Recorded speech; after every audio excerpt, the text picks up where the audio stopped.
기도합니다. 아멘.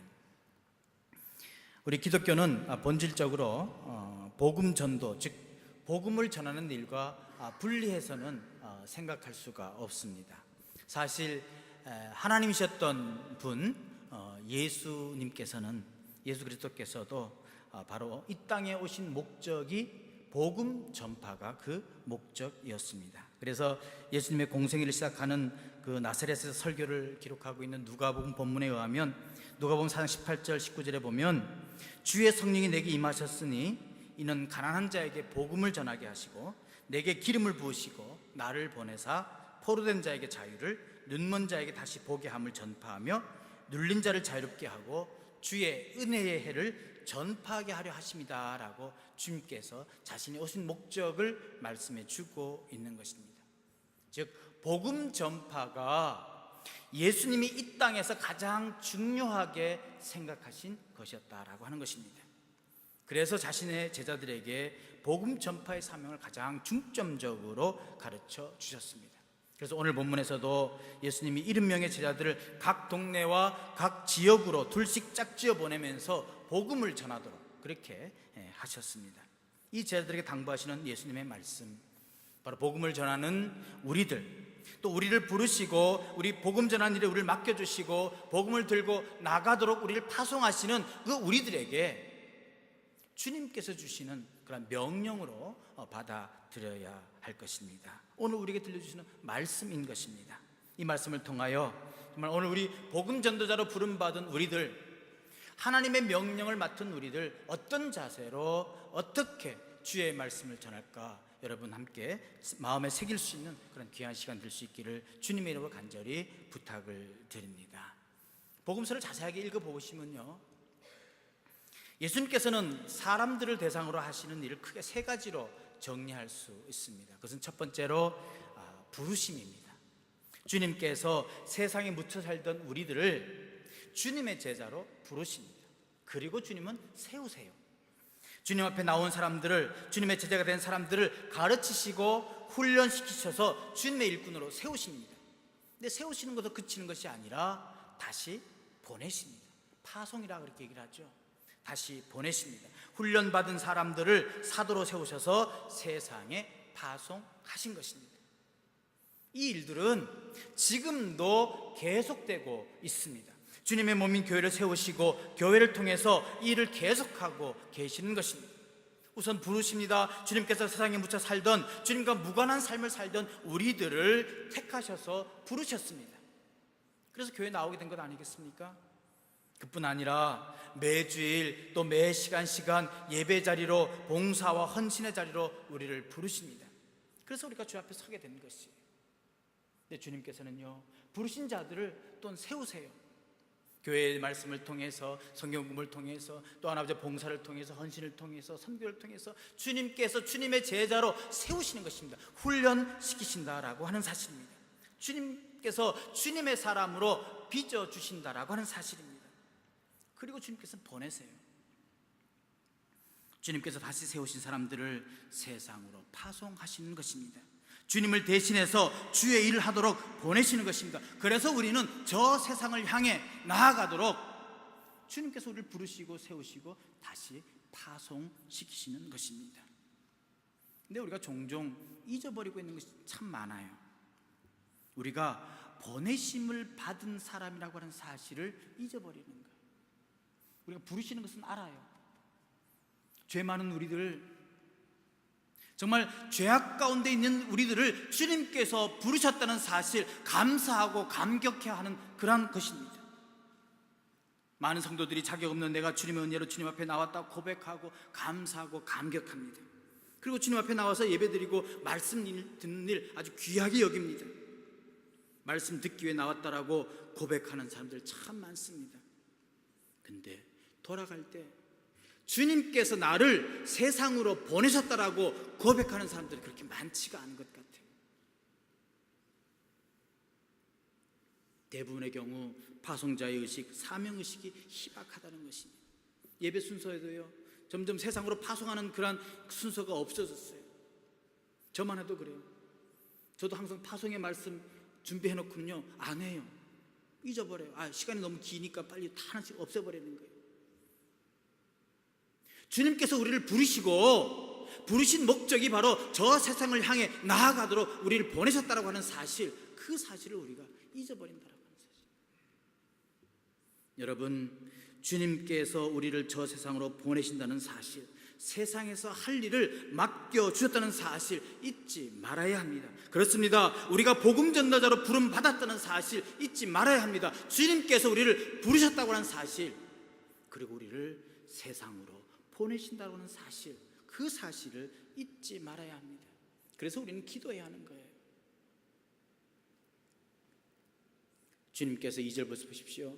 이르시되 추수할 것은 많되 일꾼이 적으니 그러므로 추수하는 주인에게 청하여 추수할 일꾼을 보내주소서 하라라고 합니다. 추수할 일꾼이 적은 거예요. 그래서 주님께서는 기도하라고 말씀하시는 거예요. 부르심을 받은 자들이 많은데 세상으로 보내졌다라고 생각하는 사람들이 적다라고 하는 거예요. 그래서 복음 전도자들은요, 기억해야 할 것은 기도해야 되는 거예요.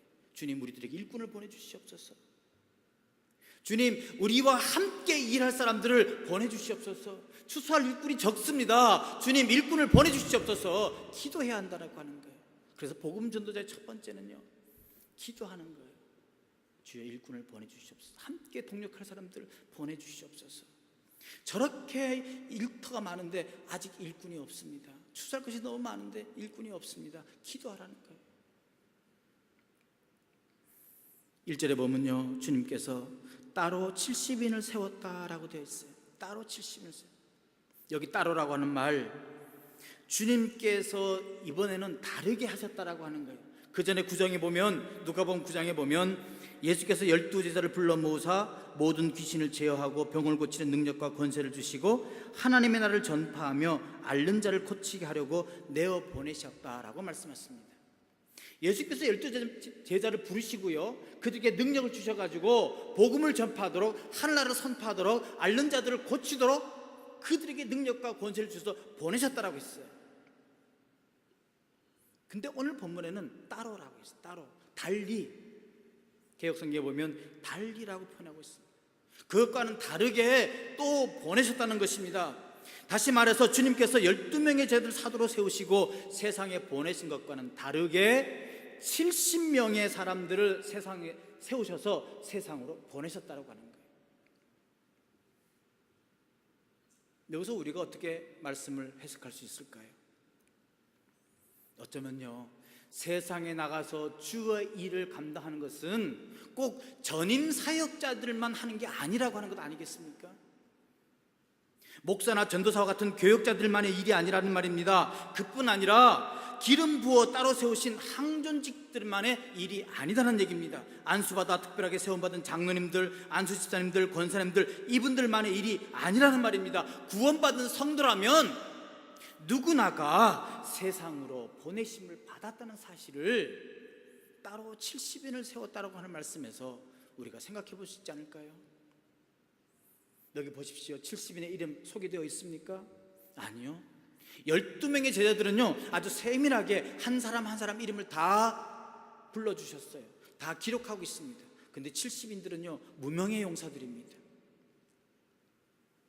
주님께서 이름 없는 무명의 제자들을 부르셔서 보내시고 빛도 없이 이름도 없이 귀한 일을 하도록 보내셨다라고 하는 사실입니다. 하나님께서는요, 모든 사람들을, 주님께서 부르신 모든 사람들을 하나님의 일을 감당하기를 원하세요. 하나님께서는 이름도 없이 빛도 없는 사람들, 그 무명의 사람들을 귀하게 쓰시는 것입니다. 비록 우리가 유명한 사람들은 아니지만 주님께서 귀하게 쓴다는 사실 잊지 말아야 합니다. 나 같은 사람도 주님께서 부르셔서 세우셔서 하나님 일을 감당하도록 부르셨다는 거예요. 그리고 세상으로 보내셨다는 사실입니다. 이름도 없이 빛도 없이 주님 앞에 소중히 쓰임받기를 바랍니다. 이런 분들이 많이 있어야 하는 것입니다. 그래서 주님이 더 많은 복음의 일꾼들이 생겨나기를 기도하라고 명령하셨어요. 왜요? 추수할 건 많은데 추수할 일꾼이 적은 거예요. 그래서 어떻게 하라고요? 주인에게 기도하라고 그러잖아요. 주인에게 요청하라 그러잖아요. 여러분, 추수하는 일 굉장히 중요한 일입니다. 세계 선교의 아주 막대한 중요성을 이야기해 주고 있다라고 말할 수도 있습니다. 그런데 일꾼이 부족한 거예요. 모든 사람들이요, 택한 사람들만, 저거는 목사가 해야 할 일이지, 전도 나가자 그러면 그건 목사님이나 하세요. 전도사님이 뭐 하는 게 뭐 있어요? 전도나 하지. 그래서 전도사 하네요? 다 밀어버립니다. 근데 주님께서는요, 추수할 것이 너무 많다 그래요. 너무 많다. 여러분 한번 생각해 보세요. 우리 주위에 돌아보면 다 예수 믿는 사람이에요. 그래서요, 전도 안 해도 될 것 같아요. 그래요.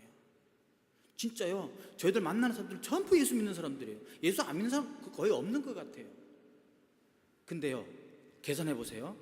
지금 주일날 주님의 절에 나와서 예배 드린 사람이 많아요? 아니면 예배 드리지 않은 사람이 더 많을까요? 뻔한 이치 아니에요?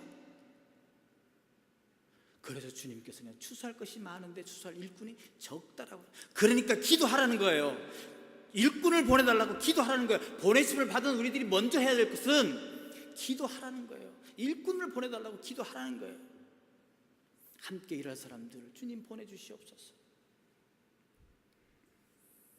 예수님 당시에도요, 복음 전할 제자들 수가 예수님 보시기에 만족스럽지 않았던 거예요. 70명이 적은 숫자가 아닙니다. 그러나 사역의 중요성을 볼 때 엄청 부족하다는 거예요. 그래서 70명의 제자들이 복음 전하러 나갈 때 더 많은 복음 전도자들이 생겨나도록 기도하라고 제자들에게 말씀하고 계시는 것입니다. 오늘 우리 교회에도 복음을 전하는 신실한 분들이 참 많이 계십니다. 알게 모르게 늘 복음을 전하는 귀한 분들이 많이 계십니다. 하지만요, 그수로 충분하지 않습니다. 예수님은 오늘 우리 교회에 복음 전하는 분들의 숫자를 보시고서 만족스러워 하시기보다는 추수할 것은 많되 일꾼이 적다, 그러므로 하나님께 추수할 일꾼들을 보내어달라고 기도해라, 이렇게 말씀하고 계시지 않을까요? 그러므로 복음을 전하는 추수할 일꾼들이 더 많아져야 한다는 그런 긴급성을 가지고 기도할 수 있어야 하는 거예요. 그러므로 복음을 전하는 전도자의 첫 번째 자세는 기도하는 거예요. 주님, 추수할 일꾼들을 많이 보내주시옵소서, 많이 보내주시옵소서라고 기도하라는 거예요. 그러면서 주님께서는 두 번째로 우리들에게 하나님을 철저하게 신뢰하는 법을 배우기를 원하세요. 복음 전도자라면 하나님을 철저하게 의지하라는 거예요. 여러분, 복음 전파 사역 그렇게 쉽지 않습니다. 3절 보시면 주님께서 갈지어다 내가 너희를 보냄이 어린 양이 이 가운데로 보냄과 같도다라고 말씀해 주고 있습니다. 쉽지 않다는 이야기예요. 그렇죠? 72는 어린 양이고 밖에 나가게 되면 이리떼가 울거린다는 거예요. 진짜로 우리 육신을 갉아먹는, 육신을 해치는 그런 진짜 이리떼를 얘기하는 건 아니겠죠. 하지만 우리의 믿음을 해치고 우리의 영혼을 해치는 이리떼가 많다는 것입니다. 이 세상 나가 보십시오. 우리들의 믿음을 혼자 잘 믿으라고 내버려 두지 않습니다. 우리들의 믿음을 어떻게 하면 갈기갈기 찢어놓고 해칠까 하는 이리떼들이 얼마나 많이 각 분야에서 활동하고 있는지 모릅니다. 근데 여기서요, 내가 너희들을 양을 이리떼 가운데 보낸 것 같다라고 하는 것, 양이라고 표현하고 있는 것은요, 양의 속성을 이야기해 주고 있는 것입니다. 여러분, 양 어떻습니까? 주인이 없으면요 몹시 불안해합니다. 주인이 안 보이면 그만 태산 같은 걱정을 합니다. 그런데 주인만 보면요 만족해하는 거예요. 나 하나 못 먹여주고 잠 잘 못 재워주고 나를 보호 못 해주고 나를 마시지 못하게 할 그런 주인이 아니다라고 하는 것, 주인만 보면 아는 거예요. 100% 주인만 믿고 살아가는 게 양입니다. 즉 양을 이리떼 가운데로 보내지만 너희들은 양이다, 즉 철저하게 나를 믿으라라고 하는 거예요. 세상이 너희들을 해치지만 걱정하지 마라, 나를 믿어라라고 하는 거예요. 주님을 철저하게 의지하라고 말씀해 주고 있는 것입니다. 전적으로 주인만 믿는 양, 그래서 우리가 전적으로 하나님만 의뢰하고 사는 그 사람이 진정한 추수할 일꾼이다라고 하는 거예요. 믿으라고 하는 거예요. 하나님을 철저하게 신뢰하라는 거예요. 그리고 또 뭐라고 말씀하십니까? 4절 보십시오. 전대나 배낭이나 신발을 가지지 말라라고 얘기하고 있습니다. 무슨 말입니까? 아무것도 염려하지 말고 주님만 믿고 가라는 말입니다. 한마디로 당장 필요한 것 외에는 많은 것을 소유하지 말라는 것입니다. 제가 한국에 있을 때 CCC 여름 집회에 참석한 적이 있습니다. 여름 집회가 끝나면요, 꼭 CCC에서는 뭘 하냐면 무전여행을 하게 해요. 그래서 몇 명씩 짝을 지어서 저 전라도 쪽이나 경상도 쪽, 산골 쪽으로 무전여행 하게 합니다. 아무것도 못 가져가요. 돈도 다 뺐고요. 그저 무전으로 정말 아무것도 없이 다니게 합니다. 그러면서 복음 전하게 하는데, 여행할 때는 많은 게 필요 없어요. 정말 아무것도 가지고 진정으로 복음에 대한 열정을 가지고 전하면요, 그때마다 필요한 손길들이 다 있습니다. 그래서 전국을 종주하면서 무전여행을 한 기억이 있습니다. 이 전도여행처럼 주님처럼 전대나 배낭을 메지 말고 아무것도 가지 마, 여분의 신발도 가지지 말고 오직 전도에만 힘쓰라고 하는 거예요. 하나님만 철저하게 의지하라는 거예요. 필요할 때 하나님이 주신다라고 하는 거예요. 그것을 믿으라고 말씀해 주고 있는 거예요. 그리고 또 보십시오. 아무에게도 무난하지 말라는 얘기죠. 이거 무슨 말이에요? 인사하지 말라는 얘기예요? 뭐 이 말을 잘못 듣고요, 우리 교회에서도 보면요, 인사 안 해요. 아무에게도 무난하지 하지 말라고 인사 안 해요. 그런 말씀이에요? 유대인들은요, 길에서 사람을 만나면요, 그냥 안 헤어진다고 해요. 꼭 길게 대화를 해요. 제가 에모리에서 공부할 때요, 미국 학생들이 오면 눈을 내리깝니다. 왜냐면 얼굴 안 마주치려고요. 인사를 안 하려고. 가면 뭐 말이 많잖아요. 뭐 하와류 그러고 그다음부터는 그냥 오케이 그러고 갈 수는 없잖아요. 근데요, 아프리카 학생들을 만나면요, 반갑게 인사를 해요. 근데 한두 번은 참 좋았어요. 근데 그 친구들은요, 만나면 놔주질 않아요. 뭔 얘기를 많이, 아무것도 못 알아듣는데도 혼자 막 웃으면서 얘기하는 거예요. 근데 한 번은 제가 그 아프리카 그 신학생이 오길래 제가 모른 체 하고 그냥 하이 그냥 인사만 하고 얼른 가버렸어요. 근데 그 다음날 만나서 뭐라는지, 너 무슨 화나는 일이 있네요. 나한테 무슨 잘못된 게 있네요. 왜? 길에서 만났는데 왜 인사도 안 하고 대화를 안 하는 거예요. 유대인도 마찬가지래요. 한번 만나면요, 길에서 만나면 대화를 적어도 5마디, 6마디 이상 10마디까지는 해야 되는 거예요. 주님께서 말씀하시는 게 뭐냐면 시간 낭비하지 말라는 거예요. 시간 낭비하지 말라는 거예요. 여러분 전도해 보셨죠? 가면서 한참 동안 이제 사람 만나면 전도한다고 다른 얘기를 하다 보면 막상은 전도하는 얘기는 다 까먹고요, 다른 얘기 막 해요. 그러니까 서서 한참 하니까 다리 아프니까 우리 앉아서 하자고, 차 한잔 하면서 하자고, 그리고 얘기하다가 배고프니까 밥 먹자고, 아니면 한참 집에서 한참 또 식사하고 가시라고, 그리고 갑니다. 그러면 발 뻗어야죠. 그러면 시간 다 지나가서 집에 가야 되는 거예요. 정작 얘기할 것은 못하는 거예요. 주님은 그렇게 하지 말라는 거예요. 복음 전도자로 부름을 받았다면, 복음 전도하기 위해서 나갔다면 그러지 말라라고 하는 거예요. 우리의 목적을 분명히 하고, 내가 하나님의 말씀을 전하고 하나님의 그 명령을 받았다면 그 말씀을 전하라고 하는 거예요. 불순자에게 인사 잘해야 합니다.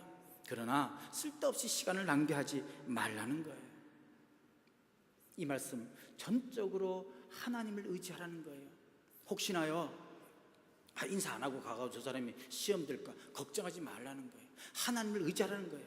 내가 해야 할 일이 무엇인가를 기억하라는 거예요. 복음 전도자의 자세는요, 철저하게 하나님을 의지해야 합니다. 그들은 전도하러 온 동네 사람들이 제공해주는 환대에 의지할 수밖에 없습니다. 왜? 아무것도 없으니까요.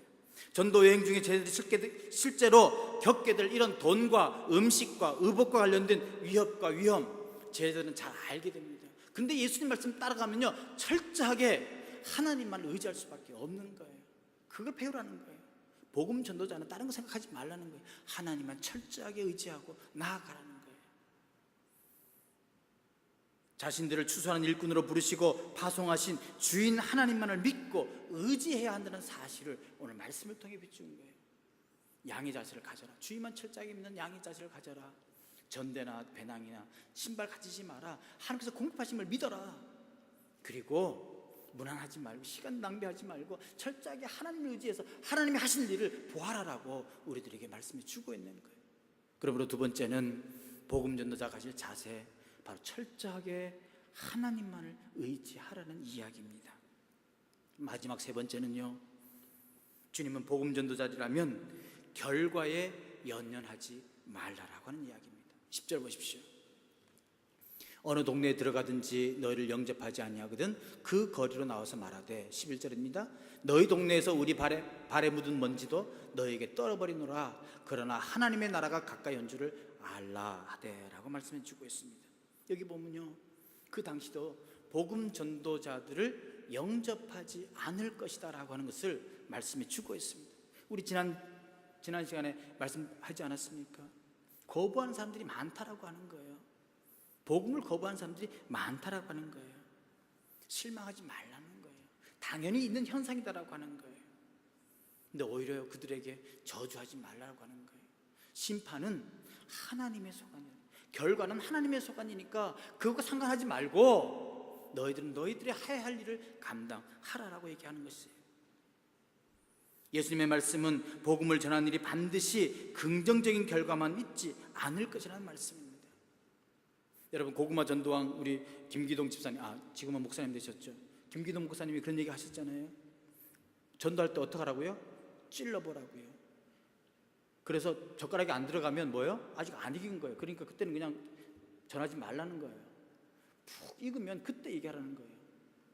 전도자들의 대부분의 예수를 영접한 사람들의 그 통계를 보면요, 거의 대부분 예수 믿게 된 거는 거의 한 10번 정도, 10번에서 15번 정도 예수 그리스도의 전도 받은 사람들이 그 중에 한두 명이 예수 믿어요.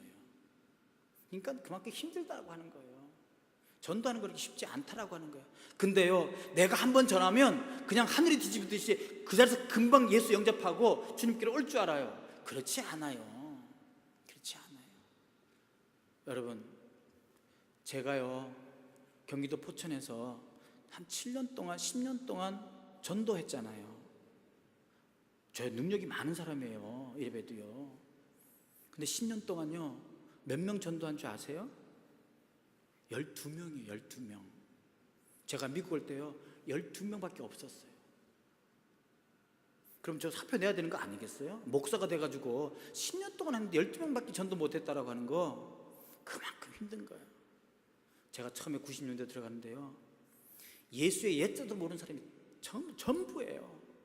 여기 문화유씨 계시면 용서하십시오. 정말 지독한 사람들이 문화유씨 가진 사람들이에요. 절대 복음 안 받아들여요. 근데요, 그 결과만 보면 그냥 금방 나오고 싶죠. 근데 결과는 하나님이 다 하세요. 지금 20년이 지났나요? 그 교회가요, 그 신임을 흐르는 게 지금 몇 명인 줄 아세요? 교인이요 80명이에요. 제가 10년 동안 12명, 10명밖에 안 됐는데 지금 80명이에요. 하나님께서 하시는 거예요. 제가 한다 그러니까 안 되는 거예요. 결과는요 하나님이 이루세요. 우리 그 눈앞에 있는 결과만 보면요 정말 실망하고 좌절하고, 나는 이런 존재인가. 그래서 때로는 어떡한 줄 아세요? 나는 복음 전도자의 사명을 안 받은 모양이다. 그러니까 말 잘하는 당신이 하십시오. 이렇게 얘기하잖아요. 아니요, 그렇지 않아요. 우리 모두는 복음 전도자로 부르심을 받았습니다. 우리는 우리가 해야 할 일만 하면 되는 거예요. 복음 전하는 일만 하면 되는 거예요. 예수 그리스도의 복음, 하늘나라의 복음을 전하기만 하면 되는 거예요. 결과는 하나님이 책임져 주세요. 하나님께서 하신다라고 하는 거예요. 결과 연연하지 마십시오. 결과에 매달리지 마십시오. 당장 눈앞에 열매가 없다 하더라도 우리에게 맡겨진 일들 감당하면 되는 거예요. 예수님의 제자들도요 감당 못했잖아요. 예수님도 한 명 실패했잖아요. 때로는 복음의 씨앗이 좋은 열매를 맺음도 목격하게 됩니다. 하지만 때로는 씨앗이 바위에 떨어진 것처럼 복음이 아무런 결실을 맺지 못하는 것처럼 보일 수도 있습니다. 초대교도 마찬가지였잖아요. 사도 바울도 그렇게 박해받고 핍박받고 정말 그런 열매 많이 못 봤잖아요. 하지만 지금 어떻습니까? 사도 바울의 그 헌신과 사도 바울의 그 전도의 열심이 지금 온 세계가 거의 복음화가 됐잖아요. 여러분, 복음 전하는 일 반드시 평화로운 결말 약속하지 않습니다. 결과는 하나님께 맡기십시오. 우리는 우리에게 주어진 일, 우리에게 맡겨진 일, 아니 내 가족만들이라도, 나의 바로 옆에 있는 분들이라도 복음을 전하십시오. 주님께서 명하신 일 감당하십시오. 그러면 결과는 하나님께서 책임져 주시는 것입니다. 열매가 없다고 속상해하지 마십시오. 여러분, 복음 전도자의 자세는요, 결코 결과에 연연하는 것 아닙니다. 우리는 우리의 할 일만 하면 되는 것입니다. 주님께서는 그것을 오늘 우리들에게 말씀해 주고 있는 것입니다. 말씀을 맺습니다. 사랑하는 성도 여러분, 주님께서 우리를 주님의 사람으로 부르셨습니다. 그래서 우리가 주 앞에 나온 것 아니겠습니까? 아울러 주님께서 우리를 주님의 사람으로 세우셨습니다. 그래서 우리가 말씀 듣고 믿음의 훈련을 받고 있는 것입니다. 근데 그게 전부가 아닙니다. 주님께서는 우리를 주님의 사람으로 보내십니다. 주님의 사람으로 그 땅을 밟게 하시고 그 땅에서 주님께 중보하며 기도하게 하시려고 보내시는 것입니다. 이 땅에서 복음을 전해 추수하도록 하시려고 우리를 보내시는 것입니다. 보내심을 받은 사람이라고 하는 사실 잊지 마십시오. 우리는 보내심을 받은 자들입니다. 그러므로 내가 있는 자리에서 주의 일을 감당해야 하는 것입니다. 여러분, 그리스도의 제자로서 복음을 전한다는 것 귀한 은혜이자 축복입니다. 복음 전도자는 추수하는 주인은 하나님이 추수할 일꾼으로 선택받았다는 그런 귀한 일을 위임받은 자들입니다. 여러분, 축복받은 사람임을 여러분 자각하십시오. 당당해지십시오. 담대해지십시오. 하나님의 귀한 일을 맡은 자들입니다. 그러므로 우리는 이 사명을 위해서 더 많은 일꾼들이 생겨나도록 기도해야 하겠습니다. 그리고 전적으로 하나님만 의지하는 법을 배워야 하겠습니다. 뿐만 아니라 복음이 거절당하는 어려운 순간들을 겪게 될 것이라는 것을 기억하고 결과에 연연하지 않고 복음 전하기 위해서 정말 하나님께 부름받은 자로서 끝까지 승리하고 끝까지 충성하는, 그래서 찬송가 323장에 기록된 대로 빈들이나 아골골짜기나 어디든 가오리다, 부름받아 나선 이면 어디까지나 어디든지 가겠습니다라고 결단하며 이 세상을 향해 나가는 복음 전도자로서 훈련받고 또 복음 전도 사명을 잘 감당하는 그런 저와 여러분 되시기를 주님의 이름으로 간절히 축원드립니다. 기도하겠습니다. 하나님 감사합니다.